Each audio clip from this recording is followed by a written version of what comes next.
I lived in death for 10 days.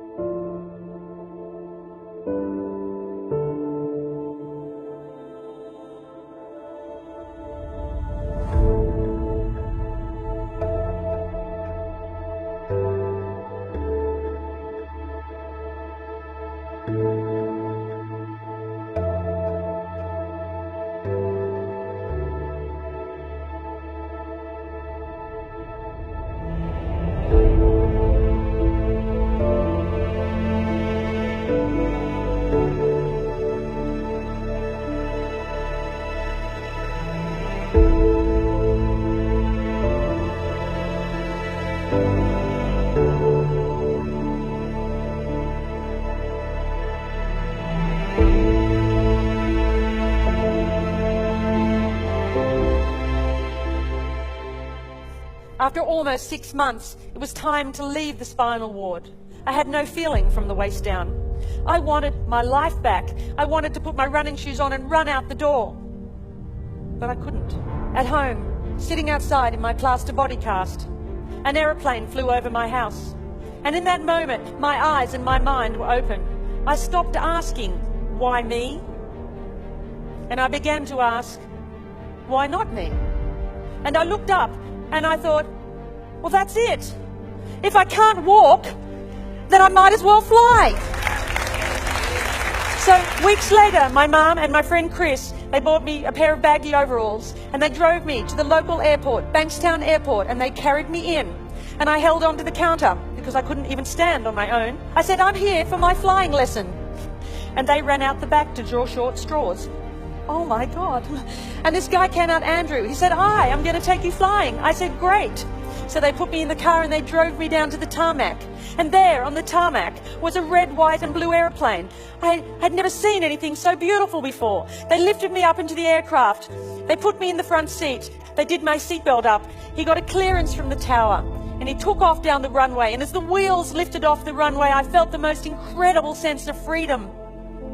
And then as we flew over the training area at Bankstown Airport, Andrew said to me, he said, right, you see those mountains over there? And I said, yes, as I looked towards the Blue Mountains west of Sydney, where my journey had begun. And he said, you take the controls and you head towards those mountains. And I did. And I was flying. And I knew right then that I was going to be a pilot. I didn't know how on earth I'd ever pass a medical, but that didn't matter because I had a dream and nothing was going to stop me.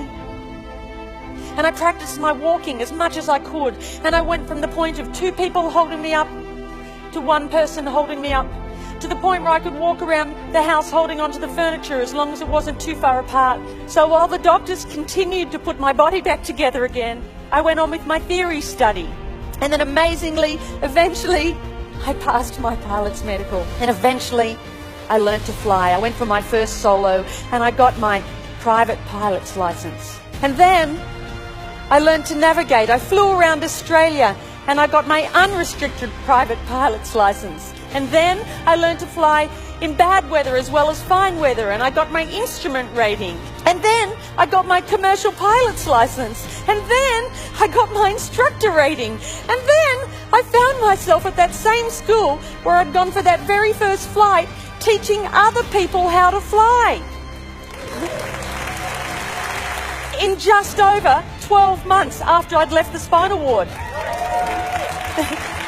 I wasn't meant to live, I wasn't meant to walk, and I wasn't meant to fly. Our bodies may be limited, but it's our spirit that's unstoppable. I now know that it wasn't until I let go of who I thought I was that I had the freedom to create something completely new for my life.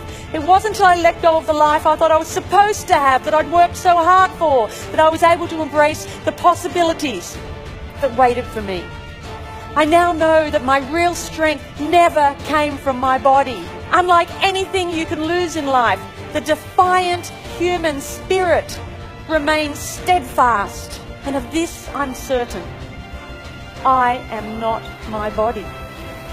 And you, my dear friends, are not yours.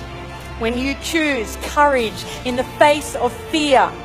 You defy the things that hold you back from greatness. It's a daunting task.